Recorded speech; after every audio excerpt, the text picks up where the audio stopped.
Hi friends, मैं पुरिंदर खारी। वैसे तो फ्रेंड्स आप सभी लोगों को पता ही होगा कि चैरिटी कप को मैग्नस कार्लसन जीत चुके हैं, लेकिन एक ऐसी गेम भी थी जहां जेन डूडा ने कार्लसन को बहुत टफ फाइट दी थी। तो ये गेम आज वही है। यहाँ गेम की शुरुआत जेन डूडा ने की थी E4 के साथ। कार्लसन ने यहाँ खेला E5, knight F3, then knight C6, G3, then D5, E takes D5, knight पर attack, queen takes D5, no issues, knight C3, दोबारा क्वीन पर अटैक बना तो एक क्वीन गई D6 स्क्वायर पर, बिशप आया G2 स्क्वायर पर, देन हुआ बिशप G4, नाइट को किया गया है पिन। थोड़ी देर के लिए ज्यादा प्रॉब्लम्स नहीं है क्योंकि व्हाइट ने पहले किया H3, बिशप को डिसाइडिंग मूव लेना ही होगा तो बिशप गया H5 स्क्वायर पर, देन हुआ D3, तो F6 और इसके बाद यहाँ दोनों साइड ने कैसल किया। जेन डूडा ने शॉर्ट साइड और मैग्नस कार्लसन ने टुवर्ड्स लॉन्ग साइड। फिर खेला गया B4। फ्रेंड्स ये मूव थोड़ा सा मेरे लिए सरप्राइज है क्योंकि मैं गेमिंग थियरीज को बहुत ज़्यादा अच्छे से नहीं जानता, एक्सप्लेन भी करना मुझे इतना नहीं आता, लेकिन फिर भी ये पॉन सेक्रीफाइस काफ़ी इंटरेस्टिंग है। क्वीन टेक्स B4 और फिलहाल के लिए यहाँ इस नाइट पर अटैक मैं कह सकता हूँ तो बिशप D2, और यही ट्रैप जो मैं कहना चाह रहा था यहाँ इस गेम में लगा भी। मेरे ख्याल से माइट भी क्वीन वापस जा सकती थी, लेकिन क्वीन गई A5 स्क्वायर पर, और क्वीन के A5 स्क्वायर पर जाने के बाद आप यहाँ देख सकते हैं कि knight with some kind of advantage किसी न किसी तरह से जंप करके क्वीन पर अटैक बनाएगा, लेकिन वो क्या होगा अभी यहाँ क्लियर नहीं है।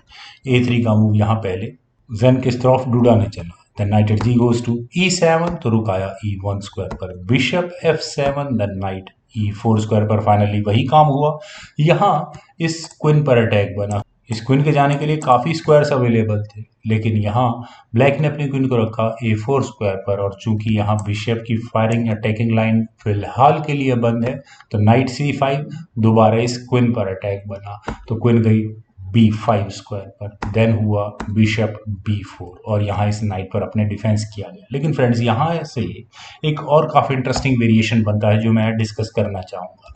यहाँ पर व्हाइट के लिए knight takes E5, knight sacrifice की ऑप्शन अवेलेबल आती है। यहाँ मैं ऐसा क्यों कह रहा हूँ, क्योंकि यहाँ से ब्लैक के लिए दो ऑप्शन है। पहली ऑप्शन है कि नाइट को चुपचाप नाइट से ले लो इज्जत से, और अगर यहाँ से ये गेम आगे बढ़ती है तो बिशप टेक्स F7 चेक होगा, और यहाँ इस चेक के लिए मैं क्या कहूँगा, किंग को मूव करना होगा। उसके बाद रुक क्या कर सकता है यहाँ इस गेम में ये आपको नजर आ ही रहा होगा। बिशप E3, पहले नाइट पर डिफेंस करना होगा और फिर उसके बाद जो मैंने गेम प्लान बनाया है वो चलेगा यहाँ से। या फिर दूसरी ऑप्शन जो आपकी भी नजर में आ रहा होगा कि अगर ये नाइट इस पॉन से ही ले लिया जाए तो क्या होगा।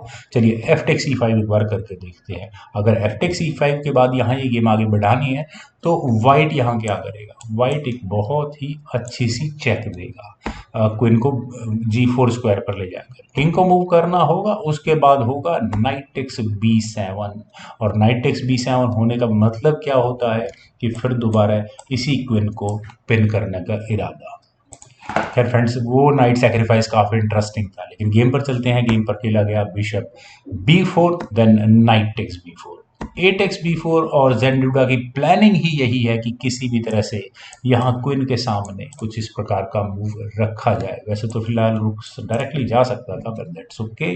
चलिए ब्लैक के लिए मानते हैं एक मूव, अगर वो क्वीन टेक्स B4 की ऑप्शन को ऑप्ट करता है तो यहाँ पर क्या होगा, यहाँ पर फिर दोबारा वही नाइट सेक्रीफाइस आ सकता है, नाइट टेक्स E5 वाला। और अगर यहाँ से ये गेम आगे बढ़ानी है तो एफ टेक्स E5 में तो प्रॉब्लम्स ही प्रॉब्लम्स है, because of this queen takes B7 check. King को मूव करना होगा, उसके बाद ओके नाइट से ही चेक दो, रुक को लगाने की जरूरत नहीं पड़ेगी। ये बहुत अच्छी शानदार फॉक जरूर यहाँ पर लग चुकी होगी। मैं थोड़ा पीछे जाता हूँ, specially from here.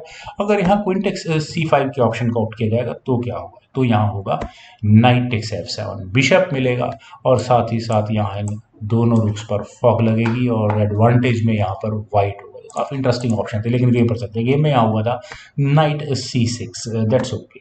Night G5 friends, finally Jan Krzysztof Duda ने अपना नाइट सेक्रीफाइस किया है, not in terms of con, बल्कि यहाँ एक मैं कह सकता हूँ कि पोजिशनल एडवांटेज लेने के लिए। एफ टेक्स G5 वॉज बिल्कुल ऑन था, क्वीन G4 चेक, किंग को मूव करना पड़ा, उसके बाद हुआ नाइट D7 चेक। और फ्रेंड्स यहाँ इस पॉइंट पर आई थिंक किंग को B8 स्क्वायर पर ले जाना कोई बुरी ऑप्शन तो नहीं थी, क्योंकि यहाँ से अगर ये गेम आगे बढ़ती है तो क्या होगा, बिशप टेक्स C6 होगा, बी टेक्स C6 होने के बाद नाइट को बाहर निकाल लेते हैं E5, नाइट टेक्स E5 होगा, और यहाँ इस बिशप पर अटैक बन रहा होगा। खैर काफी इंटरेस्टिंग वेरिएशन हो सकता था, लेकिन चलते हैं गेम पर। गेम में यहाँ खेला गया था रूक टेक्स D7। ओके, इसको एलिमिनेट करो।